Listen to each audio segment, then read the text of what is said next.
Yo, hey, this shit easy, nigga. Hey, all I'm talking about, nigga, I'm still out here trying to get it. Contender Regime Boxing, checking back in with y'all, man. What's good? So we got Devin Haney versus Vasyl Lomachenko coming up this Saturday. It's fight week, man. Yet again. This time we have one of the big ones, one of the most meaningful fights in the division. You know, one of the fights that actually present two of the elite guys in the division, two guys with equal opportunity and ability to beat each other, two guys who, you know, have proven themselves to be up until this point, you know, at this level. You feel me? And it has to be settled in the ring to see who's actually the best. This is one of the fights that presents those elements that us boxing fans enjoy the most. At least, you know, boxing fans who really enjoy seeing the best fight the best and, you know, actually finding out who ends up being the best fighter in a single division. Like, you got all these different guys who bring different things to the table, different styles, different abilities, different attributes, different personalities, all these guys, different backgrounds, different levels of experience. All these things, you know, all these things factor in when you're trying to find out who the best in a single division. And when guys actually get in the ring and fight each other, it's a beautiful thing for us to get that end result and, you know, be able to crown, you know, a top guy. So Devin Haney coming into this fight as the undisputed champion in the world now. As, you know, the word undisputed, it means that there is no dispute. It's just a fact that this man is the champion. That's just what it is. That's a fact. He's undisputed. Devin Haney went overseas to fight Kambosos, carrying over the WBC title. Kambosos had the IBF, WBO, and WBA, along with the ring title. He went over there, fought him in his hometown in Australia, beat Kambosos the first time, then doubled back, defended his undisputed crown, defended all 4 titles in Australia yet again, and, you know, won even more convincingly in the second fight. And, you know, now he's back again, man, and he's fighting Vasyl Lomachenko, somebody who he's been waiting to fight for 4 years, and he's defending all 4 belts, the undisputed championship title again. And Lomachenko coming into this fight, man, after taking some time off, you know, he, of course, went back home to the Ukraine to help out his country with everything that they had going on, came back to the U.S., had a fight with Jermaine Ortiz, who is a very good fighter, up-and-coming fighter that's really starting to make a name for himself in the sport. And at the 135-pound division, that fight was very competitive, you know, very close fight. A lot of people had it, you know, said that Lomachenko won, but it was he had a rough outing. He didn't look his best. Maybe there was some ring rust there. Understandably so. Older guy, been out the ring for quite some time, and he's fighting a young, talented fighter. Some people even thought that Jermaine Ortiz did enough to make it a draw, but nonetheless, Lomachenko was victorious in that fight, and now he's gotten the ring rust shaken off. He's as hungry as ever. You know what? I was actually able to watch the Blood, Sweat, and Tears, both the part 1 and part 2. And I must say, it's very entertaining and very enlightening. Just really, more so on Vasyl Lomachenko, just really shedding light on how hungry and how dedicated he is and how much this fight means to him.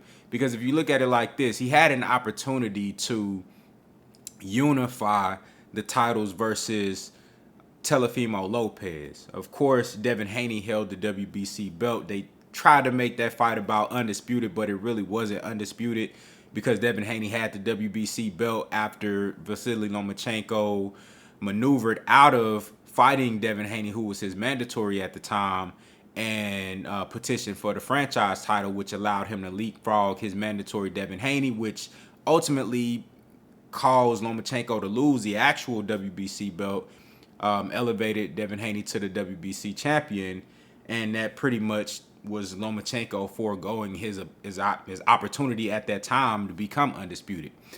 So he was supposed to, it was supposed to be for Undisputed and all that, and he ended up going in there, allegedly had a shoulder injury, ended up losing to Teofimo Lopez. First 6 rounds of the fight, he didn't throw no punches, pretty much, and then he started to turn on the gas in the second half of the fight, but it was just too late. Lost that fight, and now this is an opportunity for him to actually be undisputed. I was watching those Blood, Sweat, and Tears documentaries, and Lomachenko, man, this is probably the hungriest I've ever seen him. He's dedicated, he's focused, he's keyed in on becoming undisputed. For somebody like Vasily Lomachenko and Devin Haney, guys like that, Shakur Stevenson, like, these titles actually matter, not the physical belts themselves, but being called a champion, being, guys like Earl Spence, even Terrence Crawford, guys like that, Alexander Usyk, Canelo doing what he did at 168. You dig what I'm saying? Josh Taylor at 140. There's something about Jermell Charlo at 154. How could I forget? My #1 pound for pound fighter in the sport right now. You have these guys who actually care about being the one champion. Vasily Lomachenko spoke about something that I thought was very important in part 2 of that documentary. He said, man, look, it's too many belts. You know what I'm saying? And to get the he said that there should only be one face, one name, one champion. You feel what I'm saying? And to get to put yourself in that position, to be able to claim yourself as the one and only champion in an era where there's so many belts, the sanctioning bodies got so much bullshit going on. But if you can consolidate those belts, unify everything, and now you the man, you the only one that can call yourself a champion in the division, that's something that a guy like Vasily Lomachenko relishes at. That's something that makes him get up for a fight. That's something that makes him turn up to a whole nother level, because it's that competitive spirit that he got in his heart that it brings out a desire in him to want to be the best and want to prove he the best, so he can have that status and be able to say, look, man, I'm that man. I'm the best in the division. I'm the #1 fighter. I got all the belts. I'm the only champion in the division. And he can retire and ride off in the sunset, accomplishing his ultimate goal. You know what I'm saying? On top of being a 3-division world champion. You feel what I'm saying? So this is a huge opportunity for Vasily Lomachenko. For Devin Haney, it's a huge opportunity because now, Devin Haney, he's been slighted his whole career and continues to be slighted, even though all the man does is work hard, stay dedicated to the craft, take care of himself, stay focused, never miss weight, always a professional. You know what I'm saying? In and out the ring. He got heart. He showed that in the Linares fight when he got hurt at the bell of the 10th round. Showed the dog and the endurance and the will to continue to fight and to survive, and to even take that fight and fight on the inside after the 4th or 5th round when he was totally dominating Linares. Didn't even have to fight that way, but he did that on the strength of the fans and wanted to put on a show. And he attempted to do the same thing versus Jojo Diaz, which was another really good win. Came out throwing big right hands, and when Jojo Diaz started to turn it up, Devin Haney didn't waver. He welcomed the competition. Like, Devin Haney might not be that guy that jumps off the paper when it comes, jumps off the film and the screen when it comes to like power and explosiveness and like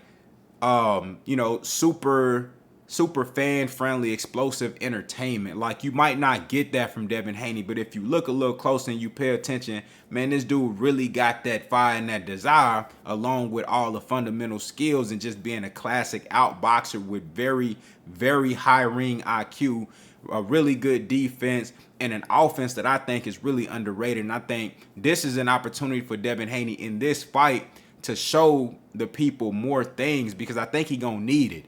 I just told you how hungry and dedicated and focused Lomachenko is in this fight. Him being 35, him being the veteran in this scenario, him being the more experienced guy in this scenario. He's gonna approach this thing from a level of understanding, like, look, I've been here before. I know what to do in these situations. And he's highly motivated on top of that. Devin Haney is in a situation where he really can't make too many mistakes. Devin Haney gonna have to be as sharp as he's ever been in this fight versus Lomachenko. You dig what I'm saying? He gonna have that jab gonna have to be on point. I'm talking about accurate, precise, and stiff. You feel me? You know, the right hand, the straight right hand gonna have to be on point. He gonna have to be sharp with it. You feel me? He gonna have to throw that bitch to the head and to the body. One thing Devin Haney gonna have to do in this fight is go to the body, just in general, whether it's with the stiff stabbing jab to the sternum and the solar plex, to the head, you know what I'm saying? But focusing more so on the body, Devin Haney gonna have to go to the body with that jab. He gonna have to go with that straight right. He gonna have to get close when Loma do get close to him, because Devin want to fight from the outside, use his range and his distance. But when Loma do get close to him, he gonna have to show, you know, some adjustments on the inside and being able to go to the body. I know he got longer arms. It's a little bit tougher when you're fighting a shorter guy who can get close to you and get off those short, crisp punches. Devin Haney is going to have to show us that he can elevate and bring his punch rate up on the inside. When guys get close to him, he gonna have to be willing to do the dirty work. And I've seen him do it in spurts, but I think in this fight, he gonna have to be more consistent with that. The body attack from Devin Haney is gonna be vital. You dig what I'm saying? To wear Lomachenko down and to, you know, keep him honest and to be able to land those good crisp headshots, because you got to keep him thinking about something going down to the body at all times. He got to be aware of that. You feel what I'm saying? So I think this fight is going to give Devin Haney an opportunity to show us more things, and it's going to be more so on the offensive side. On defense, I think he gonna be just fine. You know, just staying sharp, keeping Loma at bay, trying to keep Loma from crashing the pocket. I always talk about that with Lomachenko, because he, in my opinion, is one of the best fighters when it comes to crashing the pocket, getting on the inside and making shit tough and rough for his opponent. And that's going to be his calling card in this fight. Lomachenko going to have to get on the inside, work his way on the inside with the jab and with angles. Try to show Devin Haney some shit that he never seen before. You know, try to get him, you know, Lomachenko being a southpaw, using those angles, try to create a blind spot for Devin Haney where he can't really, you know, Devin Haney like to throw the right hand and then duck to his right. You know what I'm saying? Sometimes he'll throw the jab and then duck to his right. Lomachenko gonna have to try to create a blind spot for Devin Haney and catch him when he not looking. You feel me? And once he can get close on the inside where he has the advantage having the shorter reach and crisper and shorter shots, Lomachenko gonna have to go to work. I think Lomachenko, his stamina and endurance and conditioning is going to be tested in this fight, being an older guy. Let's see if he still got it, because we know that Devin Haney can go rounds. You dig what I'm saying? We know that Devin Haney is built to go rounds. And Lomachenko, is he going to turn up the energy early in the fight and risk overexerting himself and getting tired in the 6th, 7th, or 8th round, maybe trying to put the pressure on Devin Haney, make him uncomfortable, maybe even get a stoppage? If that fails, though, Devin Haney, again, he's built to go rounds. He can take the fight 12 rounds and, you know, put a beating on you in the process, or just outclass you and make you look, you know, amateurish. You feel what I'm saying? And now you're tired in the 9th, 10th, 11th, 12th round. You're risking getting stopped. You feel what I'm saying? Because you got these crisp, sharp punches coming at you, and you can't do nothing to defend yourself because your stamina is extremely low and depleted. So there's a lot of factors in this fight. I think both guys have advantages and things that they can do well. Of course, Devin Haney is the clear favorite on the outside, and Lomachenko, in my opinion, is the clear favorite on the inside. So it's going to come down to which guy can control the pace of the fight the most. which guy can control and establish the distance the most, which guy can make the other fighter fight at their pace and at their style. I always say this. The fighter that can impose their style on the opponent is 9 times out of 10, that's the fighter that's going to win. If you can impose your style on the opponent and make them fight how you want to fight on that particular night, 9 times out of 10, you going to win a fight. So with all that being said, man, my final prediction. This is a tough fight to call. I'm not going to lie to you. Y'all know I'm a huge Devin Haney fan. But I got to keep it 100, man. I got to keep it real. I think this is going to be a tough fight. I think Lomachenko, in spots, it could be tough throughout the fight, but I think there's definitely going to be spots where Lomachenko has his moments and it looks like kind of shaky in there for Devin Haney. Just because Lomachenko is a master at crashing the pocket, getting close to you, and that's when he's most dangerous because he can work his angles. He can create blind spots where you can't really see where he at and where the punch is coming from. You dig what I'm saying? So I think, you know, it's gonna be a tough fight, and Lomachenko is motivated. But I just think Devin Haney truly believes in himself. I think Devin Haney truly believes he the most skilled fighter in the division. I think he believes he the most skilled fighter in boxing. I think Devin Haney believes that he is the #1 pound-for-pound fighter and he's the undisputed champion at lightweight, and can't none of these dudes fuck with him. The fact that he's 24 years old and he actually does have all of the skills and the tools and the abilities, the pedigree, the championship experience, the fact that he's gotten all these things under his belt, and you couple that with the belief that he's actually coming into his own right now as a man and as a champion and as a fixture in this sport of boxing, a real player in the sport of boxing, a real dominant force in the sport of boxing, I think Devin Haney just going to be too much for Lomachenko. You know, I truly believe that he already got the skills and the tools. He's going to be the bigger guy. And I think he truly believes that he's better than Lomachenko, which I know people might be like, whoa, you think he going to win because he believes? No, it's different. When you already got everything else, all of the actual tools and the attributes to win, and on top of that, Lomachenko is fighting Devin Haney at 24 years old, where Devin Haney he's finally at that point in his career where it's like, these dudes can't fuck with me. You know what I'm saying? He got all the youth. He got all the experience now. And now this is an opportunity for him to rise to the occasion yet again versus a guy who's supposed to be better than him, who was pound for pound #1 on a lot of people's list for a long time, who was highly touted. People said that they put this man in the same sentences with Floyd Mayweather and Muhammad Ali. Devin Haney, with the competitive nature that he has and the fact that he truly believes that Lomachenko can't fuck with him, I think he gonna go in there and be sharp. I think he gonna be focused. I think that jab gonna be hidden. I think that straight right hand gonna be hidden. I would love to see the right uppercut from Devin Haney. And I think Devin Haney is going to go to the body in this fight, and I think he's going to be aggressive. I think in the first 4, 5, 6 rounds, Devin Haney going to box. He going to be sharp. He going to see what Lomachenko bring to him. Be sharp, be patient. Let that jab build up on him. Maybe get a mouse up under his eye. Maybe bust his nose a little bit. I ain't never seen Loma nose just busted like that. Just had his shit running. I think you going to see his nose busted in this fight. And once he start landing, finding a home for that jab consistently, I think Devin Haney gonna walk forward. I think he gonna take the approach that he had in that Linares fight, but this time he's way better. He done got way sharper. He got way more experience. I think this time is gonna look the way it was supposed to look. After the 4th or 5th round, he gonna start walking Lomachenko down, and I got Devin Haney by a unanimous decision. A possible late round TKO.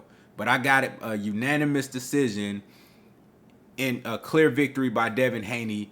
I think he gonna beat Lomachenko up, and it's gonna be, he gonna outclass Lomachenko. He gonna beat him up. You know what I'm saying? You gonna know Lomachenko was in one of the hardest fights, if not Scratch that. You gonna know that Lomachenko was in the hardest fight of his career.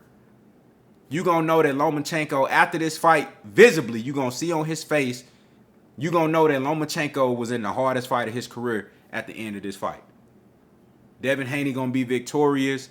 I got Haney, unanimous decision, possible late round stoppage, maybe like the 10th, 11th round.